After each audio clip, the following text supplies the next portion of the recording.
All right, let's go over this cumulative review for our Units 5 and 6 exam. All right, so that includes all these probabilities, these random variables, so tables, the special rules about means and standard deviations, how to transform them, how to combine them, and then also our sampling distribution step material that we've just recently done. Okay. So I changed this problem than what was originally written, and I had put that in the Canvas module for you to do that. But if you did not take into account that I want this game to take $1 to play, because it's not going to be a free game, okay? Then your answers will be different than mine, so take that into account. So change this problem to say it takes $1 to play. So that means you as a player have to start with -$1, and then if you get an odd, that's half odd faces, then you lose. You do not get anything, so you lose $1. But if you pay $1 to play, but you get a 2 or a 4, which is a 1/3 probability, 2 out of 6, then you break even. Okay, and then if you get a 6, then that's 1/6 of a chance you actually net $9. Okay, which, truthfully, this is a game to play because if you find the expected value in the standard deviation, so here's how you would show that work. So this x times the probability of x plus the x times the probability of x and so on. You actually, on average, are going to win $1 every time you play. So this is a game that I, as a player, would play as long as I could because I'd be making $1 on average every time I play. Now, with what standard deviation? So here you're doing your x minus the mean quantity squared times the probability. And then the x minus the mean of $1 quantity squared times probability. And then the last one, x minus the mean of $1 quantity squared times that probability. Now, these are on the formula chart. So I need to show you where that is because you would need to be able to reference this. So here on the formula chart, this is the front page. Here under the probability and distributions, okay, here's where that is, those discrete random variables.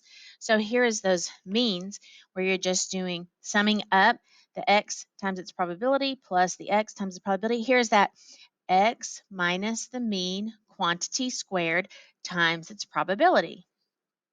Okay, and then that is all underneath the square root. Okay, so there we go. Now, here you play twice. So this is combining two games of play.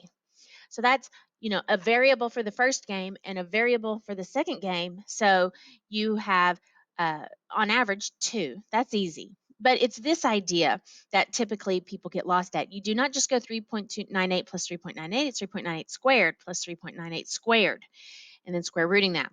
So there's the variable or the variability for playing two games. All right, but now look, 40 times you're going to play this game. So, same idea. So, I had to first figure out the mean and standard deviation for 40 plays. And so that's 40 of these 3.98 squared. Okay, so that looks like this. Notice the 40 is not squared. So, do not go 40 times 3.98 and then square.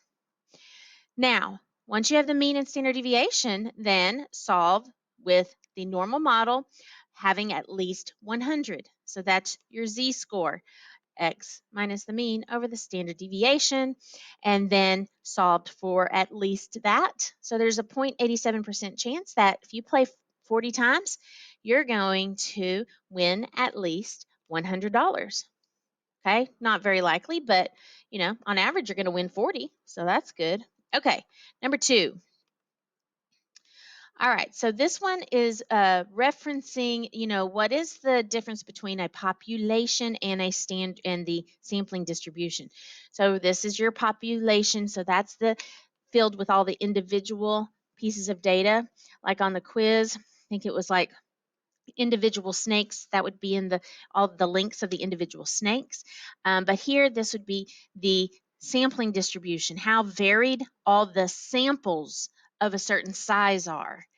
So averages of 30 snakes, how varied those X bars are in the distribution. And of course, that's always smaller because it's this. On the formula chart, here's where you're finding these things. Okay, so here's the front page of the formula chart where we had this probability stuff. There's your binomial and geometric, by the way. Then we move over here, and here is where we have those things. So right here is where those random variables for the means are. Okay, and then in those formulas, and so then up at the top right here, this is where those random variables for the proportion, how to get that standard deviation for proportion. Down here was how to get that standard deviation for sample means. Okay. Next, number 3. So this one was totally just asking you to do one of those problems like that was on the quiz. And here you did your conditions. I'm just going to leave these here. And then once you got the mean and then the standard deviation for samples of size 36, then you do the z-score with that 0.67 because, and the reason I know that is because it asks for the probability, not the probability that a college student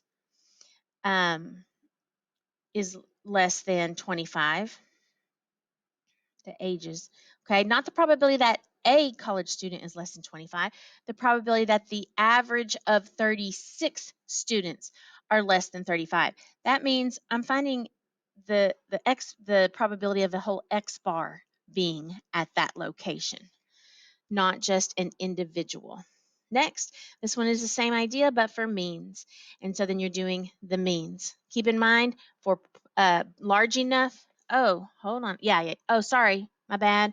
This one down here is also for means. Haha, but look here.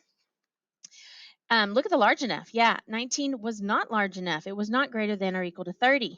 But the population was stated to be normal. So do you remember that's kind of like the free pass?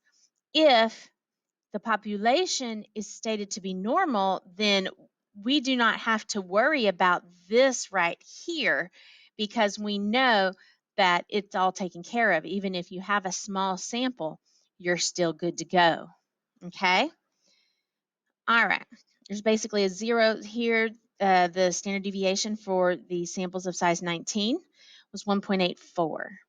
So here was your z-score, and then you norm CD. Oh my gosh, 8.15 standard deviations. So we're pretty much not going to find that. And if we do find that result, if we found a sample of 19 students that take more than an hour and a half to complete this test, then I don't think the average is really centered around 75 anymore. Okay, number 5. I actually didn't end up doing this problem because it wasn't, you can't do normal model math with it because, we first of all would have, it's not stated, so we're having to assume that these are randomly selected. That's not as big of a deal as this one. Independence is the main issue here. When they are taken without replacement, then that's okay if n is less than 10% of the population. Because if if the sample is less than 10% of the population, you are saying that when you take out that sample, you're not changing the probability of something happening with the next sample. But here, we're not replacing the things back in, and this sample size is not less than 10% of 500. So that means the probability of what's next could be different based on what you got first. So the independent condition is definitely a no-go. So that's what makes this a problem that we cannot do with normal model math. All right, I'm just doing 5 problems at a time there, or a few at a time. So there's the end of the first video for the review.